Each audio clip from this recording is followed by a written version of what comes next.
Ibuhan na. Saan po kayo ngayon? Nasa Riyadh. OFW. Walang asawa? Kabit? Wala rin? Assume na. Okay. Maganda yon. Lahat wala. Ilan po anak niyo? 3. Kasal ka sa asawa mo? Saan nagpunta asawa mo?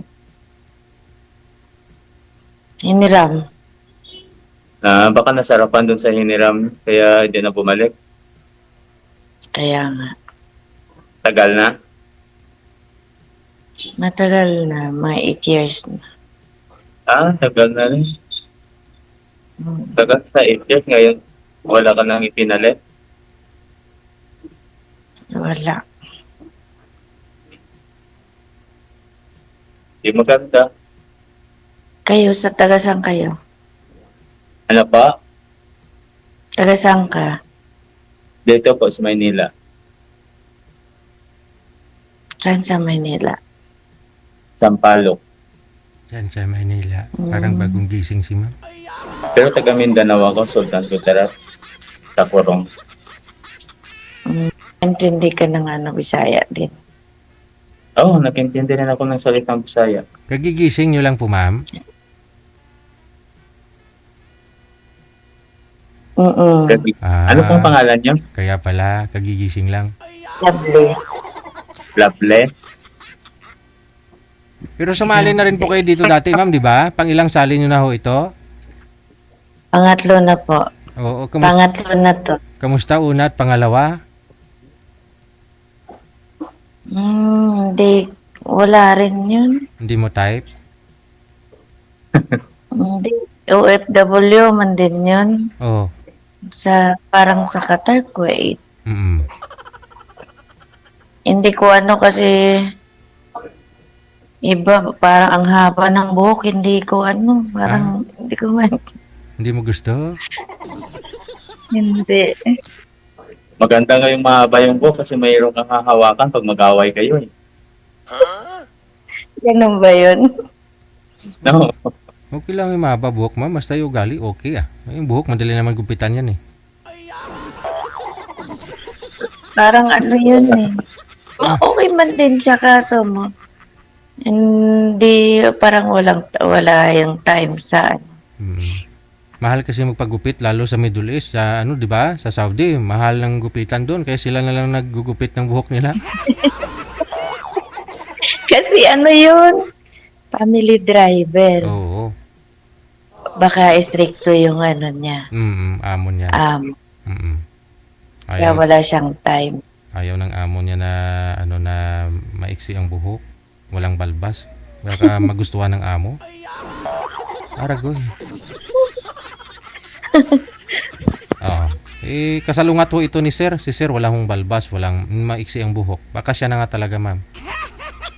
Lahat walang balbas. Ay, Lahat nalang. maiksi. Lahat maiksi. Tagal ka na dyan sa Saudi? Tagal Saan ba na. Saudi? Qatar. Saudi. Tagal ka Since na dyan? 2000. Since 2014. Tagal na pala. Tapos umuwi ako isang beses lang, 2017, balik ulit, 2018, hanggang ngayon. Hindi ka na nakauwi? Hindi na. Hindi na muna. Pamilyado na ba mga anak mo? Yung panganay, pamilyado na, may 2 apo na ako. Tapos yung 2, nandyan pa sila. College at saka high school. Okay. Yun ang dahilan bakit hindi pa umuwi. Hindi ka pa umuwi. Di wag ka na lang muna umuwi. Saka ka na umuwi pag tapos na yung mga anak mo. After 2 years or 1 year, ganun. Bakasyon na lang.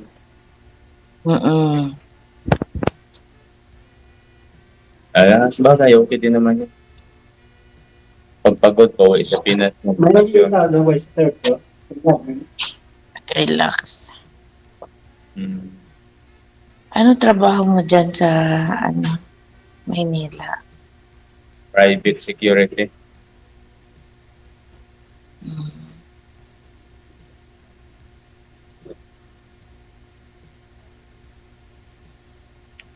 Condominium. Okay. Malaki din sahod dyan. Hindi, tama lang. Tama lang makabuhay sa isang ano. Anong ano? Ah, Isang ilang o taon ka na? dalawa? Ilang taon ka na? 47. 40? Bata pa. 47, bata pa. Hindi pa naka-senior. Hapit na eh. Ay, isang dekada pa bago mag-senior. Maka ano pa yan, maka 1 point pa. Ano, 1 point pa? Pag makahanap ka ng asawa, baka magkaroon ka pa ng anak. Ay, hindi na. May apo na eh. Eh, wala namang problema yung apo. Iba yung apo, iba naman yung anak mo. Sa bagay. Kung pala rin. Kaya, Pero pag wala, di, diyan na lang. Hanggang apo. bakit hindi ka nag-asawa din? Wala Wala ka kang mga anak. Ganun ba yan? Eh, nakapokus ako sa isang anak ko eh. May anak ka rin. Oo.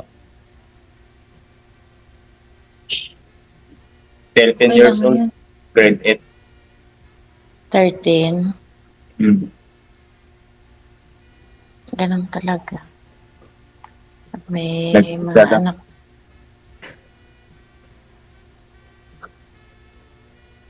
Inspiration ng magulang.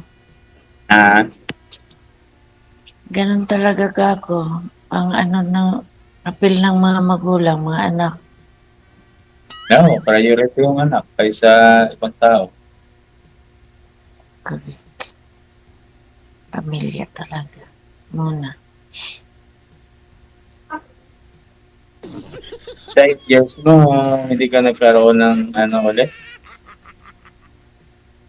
Meron dati pero hindi man kasi ano yun, sincere. Kaya inuna ko muna din yung pamilya ko kaysa ganun. Bagay, tama. Hindi kaya ng Mm. ibang babae. Ay, iba ako. Inaano ko muna yung mga anak ko kasi mahirap na. Hirap dito sa abroad. Sa tagal mo dyan, isang amo ka pa rin. Mga palipat-lipat na ng amo. Palipat-lipat. Swerte mo pag ano, tumagal yan. No? Laging mabait amo mo. Okay lang. Tiyagaan lang. Na ganun talaga. Pag lumabas ka ng Pinas, kailangan mo magtiyaga. Hindi yung, Mm-mm. hindi pwede marunong mapagod.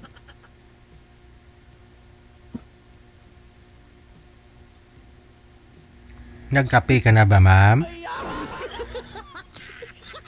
Meron. Tapos lang po.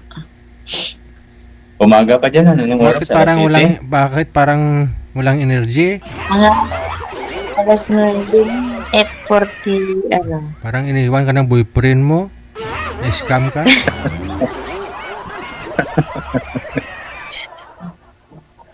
Baka nanibago, DJ. Mga 9 o'clock. Pangatlo niya na to eh.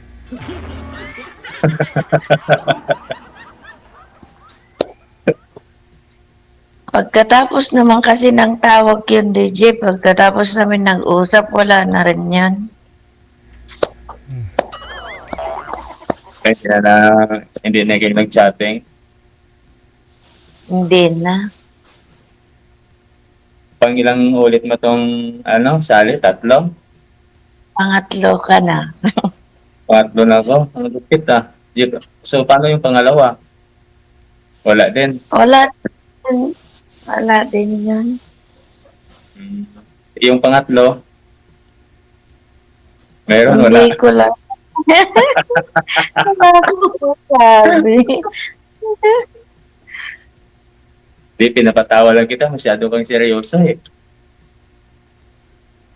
Kaya nga. Tawa-tawa din pag may time para... Kasi, ang gusto kasi ni ma'am kay Daran niya eh. 42 pa lang pa kayo, sir, no? Si ma'am 47, gusto niya 49. Hanapan mo sa ng DJ. 50 plus. Meron mo dyan? Pwede.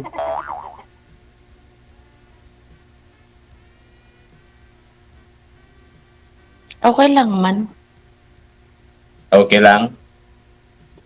Kahit na nasa 50 plus na.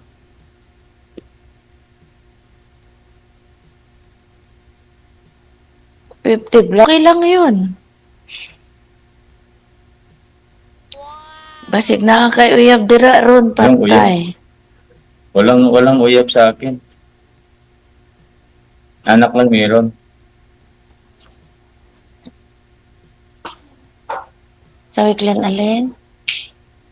Hindi sa Wicklin alin? Kahit tawagan mo ko oras-oras, walang uyab sa akin. Oo. Ganon.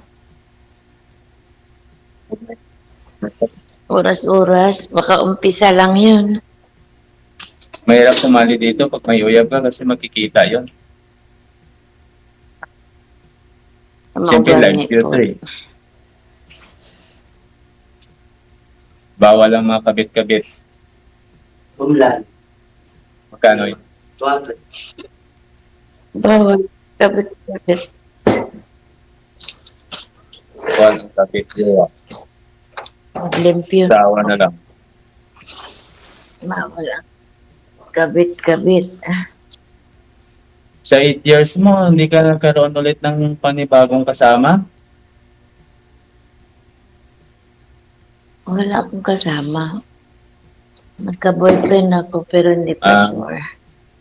Noon So, ang yun. ibig sabihin is wala pang totoong nagkamali sa'yo. Wala pa. Huwag lang mawala ng pag-asa, mayroon din yan magkakamali.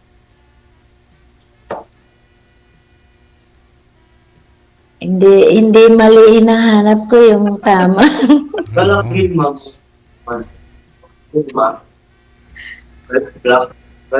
Bulak pala, bulak. Ang side dito yan, sa taas yan. DJ, pass mo na, patawag ako. Anong gawin, sir? Wala na.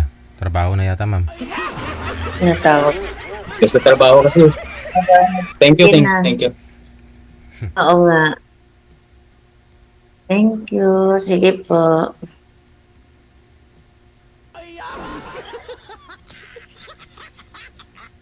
Pinagtagpo. Pero, hindi lami.